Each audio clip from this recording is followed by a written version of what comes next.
Here are some tips on how to prevent modesty employees tourism establishment.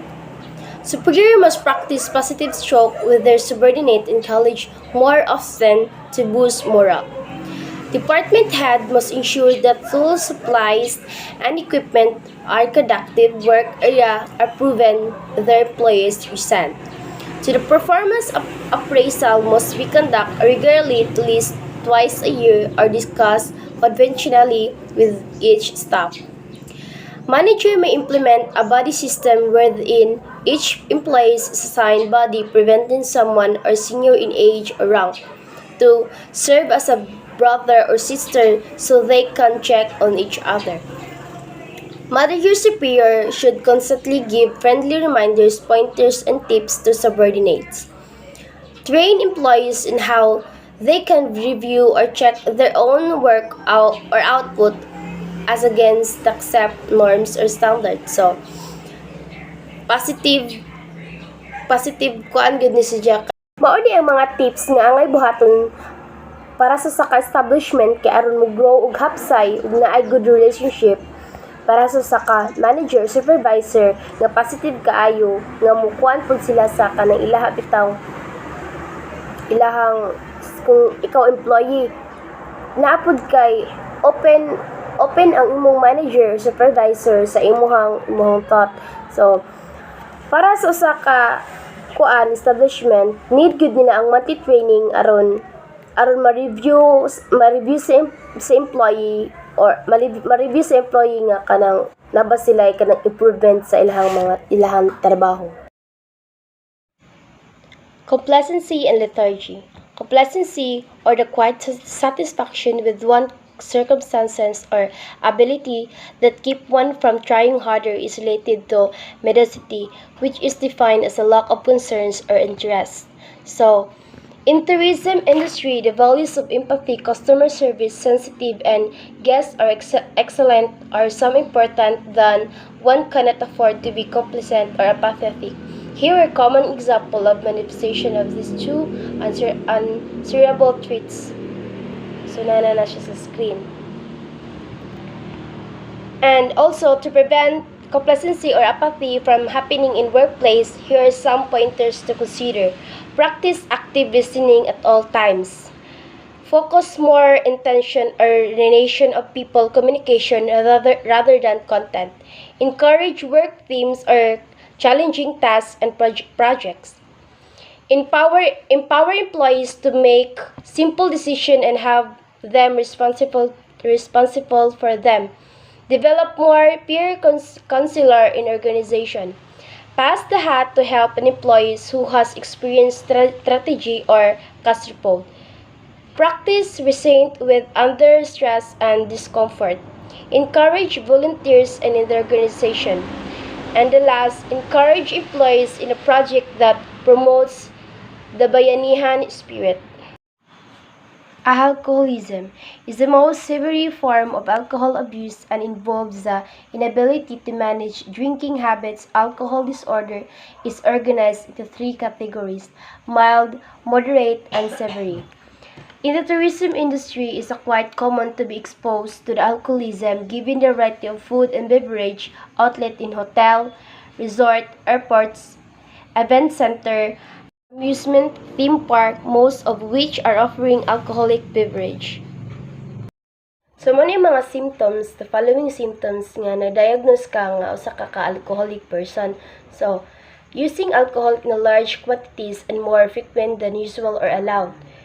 Being unable to cut down or alcohol using despite a desire to do so. Spending a lot of time obtaining, using, recovering from effect of alcohol. Craving or strong desire to use alcohol. Neglecting major obligation at home, work, or school because of alcohol use. Persistent abuse of alcohol despite negative interpersonal or social problems arising from alcohol uses. Discontinuance of a social, occupational, or recreational activities due to addiction to alcohol. Drinking during risky tasks, example, driving, operating machines, mountain trekking, taking a flight, or etc. Raising one tolerance unnecessarily to achieve the desired effect. Developing symptoms of withdrawal when, when efforts are made to stop using alcohol. Alcoholism has many adverse effects to the person such as low productivity, magka-conflict mo sa imuhang work relationship, magka-conflict mo in a personal or work relationship kay kung alcoholic gali ka, sige kag inom so nagkaugma hangover ka, di musud ka sa trabaho so dili nimo masabtan imong o mag-init imong uso. Dili wala mo'y good communication sa imuhang ka-team. Have provision in their employees' handbook or code of discipline, forbidding employees from reporting for duties under influence of alcohol. When trouble erupts due to drinking alcohol in a workplace and result into damage to property of injuries to people, the employee is meted severe sanctions such as suspension or dismissal. Alcohol prevention and adverse effect of drinking alcohol may be avoided through some pointers such as always drink in moderate and know your limits to tolerance level. Don't drink when health is compromised or when comorbidities exist. Don't drink when operating machines like better take the field sobriety test. Never drink on empty stomach. Drink water, tea, or coffee after drinking alcohol to water down and hangover effect. Don't join drinking spirit of contest. Never drink more than 3 types of alcohol as may trigger upset stomach and other types of discomfort. Female must be not accepted drinking from stranger or distrustful individuals as they may be spike kanang kumahubog ang tolerance sa usa ka kanang baji is low raman so generally an assault is defined as an act by one or more person that create an apprehension in another of an initial harmful or effective or offensive contract.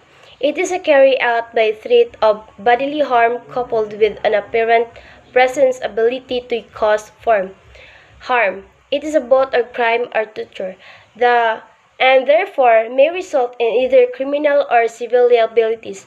Out of range and conflict, a person may commit as well assault towards another person, example, fellow employer or a guest, either within or outside the premises of the workplace. There are employees who could not control their emotions and would outright hit another person in a fit of anger. Even when provoked, this type of behavior is unacceptable in the tourism industry.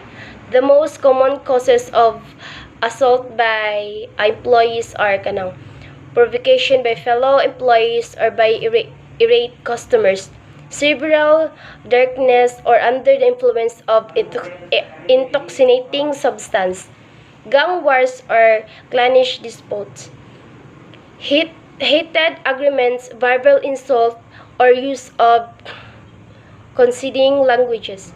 In a fit of revenge, against the nemesis, deeply seated animosity. So, kasagaran ani kung sa ka ay usa ka kanang front desk niya ang imuhang guest kay dili mo magasinabtanay niya.